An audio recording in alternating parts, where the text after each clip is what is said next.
So I've been making videos about books for a while, and to be honest, there are some books I read that just don't make the cut for making a video. Sometimes those books are simply books I didn't enjoy very much, or they're books that I enjoyed but I couldn't really find a way to make a video about them or fit them into a topic or a theme for a video.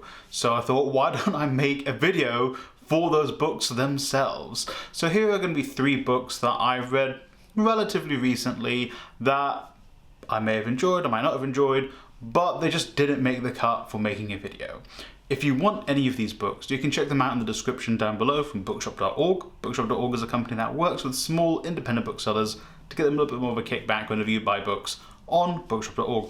Alternatively, I do highly encourage you to pick up the books from your local library because we love libraries here. Now, before I start, I want to give one special shout out to a book that I am actually going to make a video on. It's Maya Angelou's I Know Why the Caged Bird Sings. It is beautiful, incredible. It is so upsetting and disheartening that in some states in the US they have banned this book in libraries, or at least school libraries, because this is a extremely important book. This is like, here in the UK we study, or at least we might study this book, but here we definitely study To Kill a Mockingbird. This book is meant to be on this level, and I think they're afraid of actually letting people read this book because it is semi-autobiographical.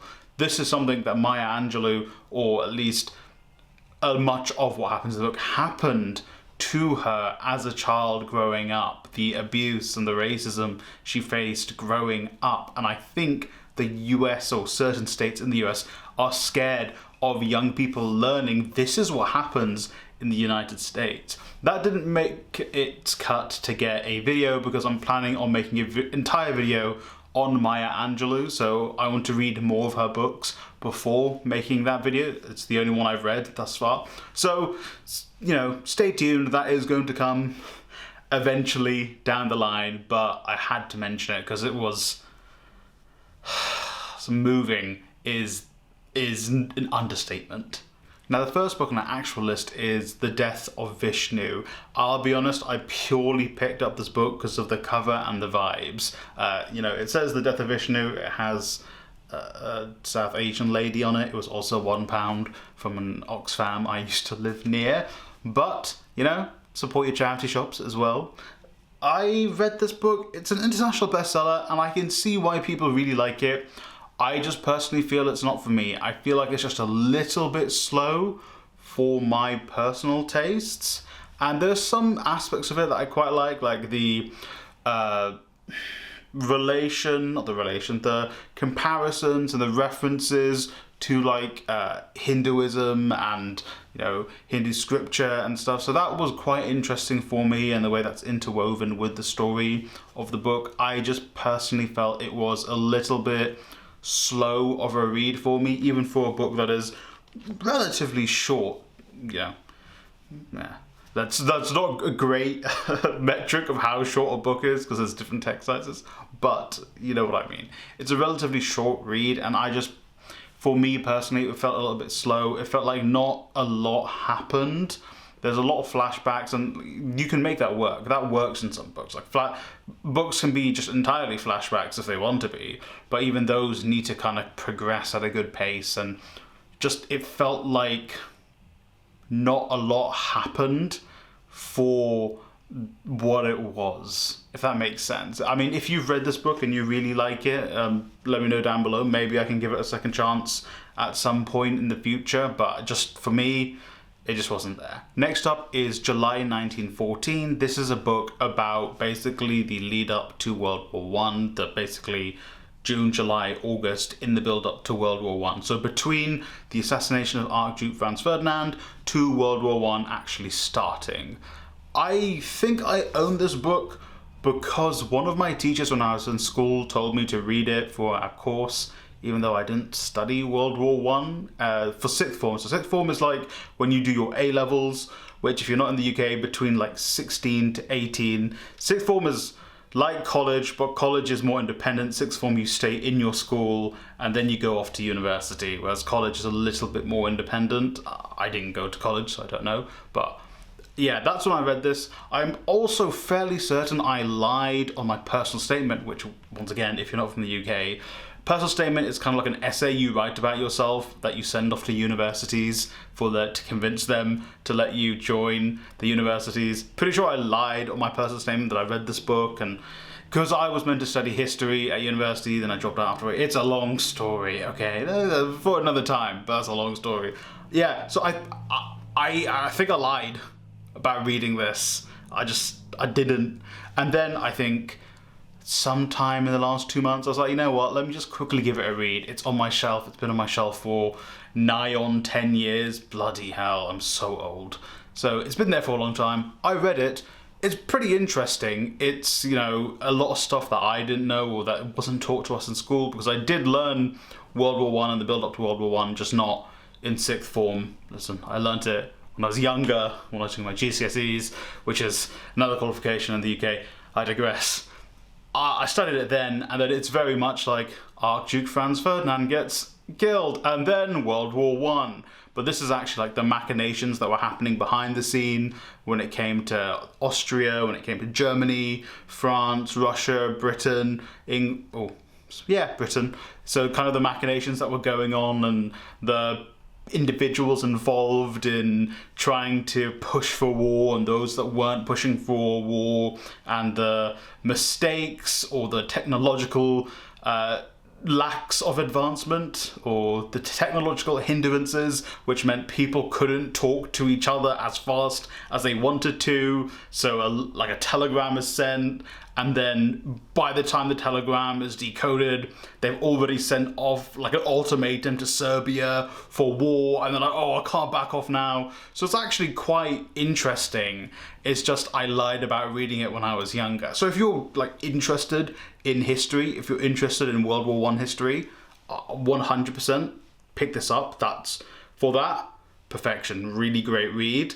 If World War One history isn't your thing, I don't know why you would read a book about the build-up to World War One. But you know, you can if you want to, I guess.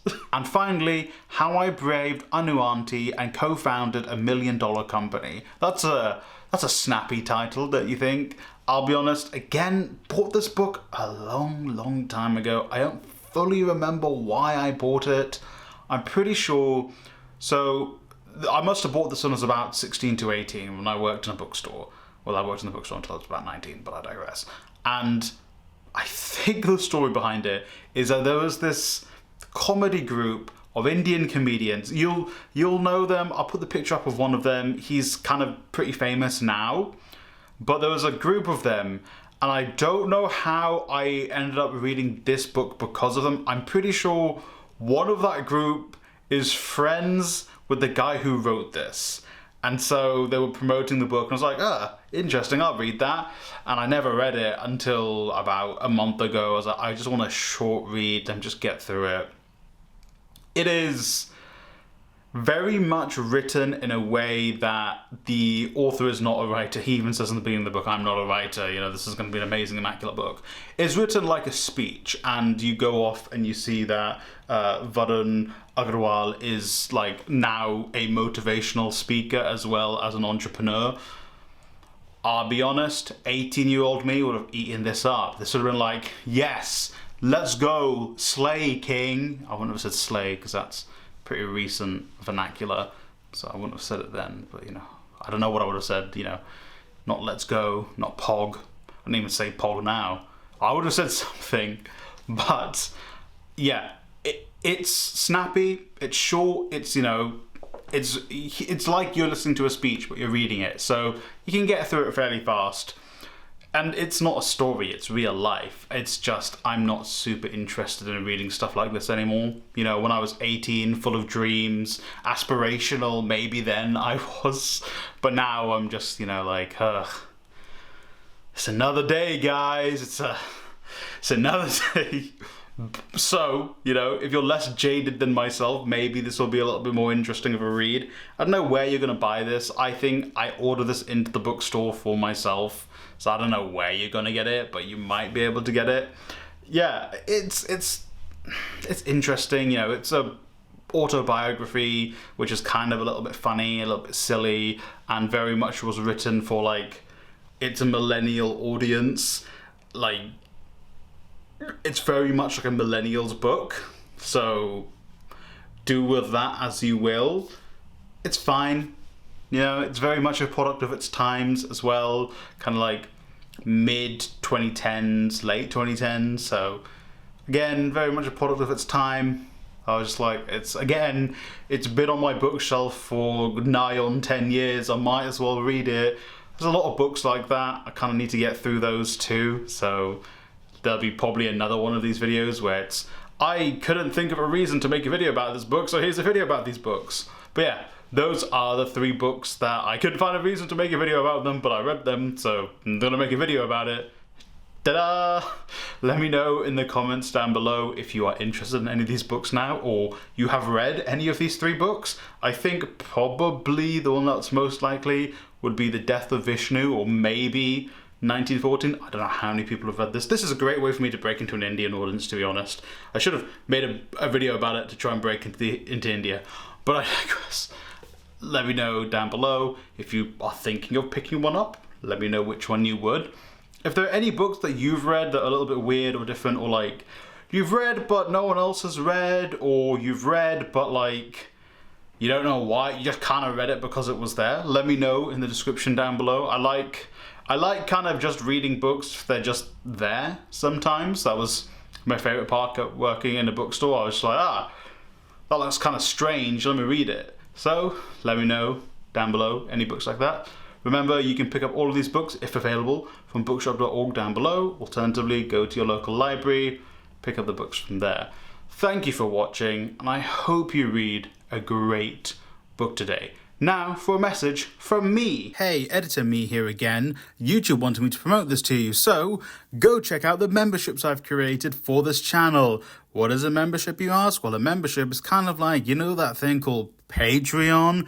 Well, it's like that, but here right on YouTube. So I've only got one tier, so for £2 a month, you get access to an additional video, and you get access to my videos early. Woohoo! You also get access to these really cool badges next to your name. That's pretty cool, very colorful. You also get custom emojis. Wow, incredible. So, you know, if you want to and you can afford to, hey, check out a membership. You can go doing that by going here on a video, or if you're on your mobile phone, you can go here and find it, or on your desktop, you can find it here. Wow, amazing. So, you know, if you want to join a membership, that would be great. If you don't, you just watching the videos is fantastic enough. Thank you, and let's end this video.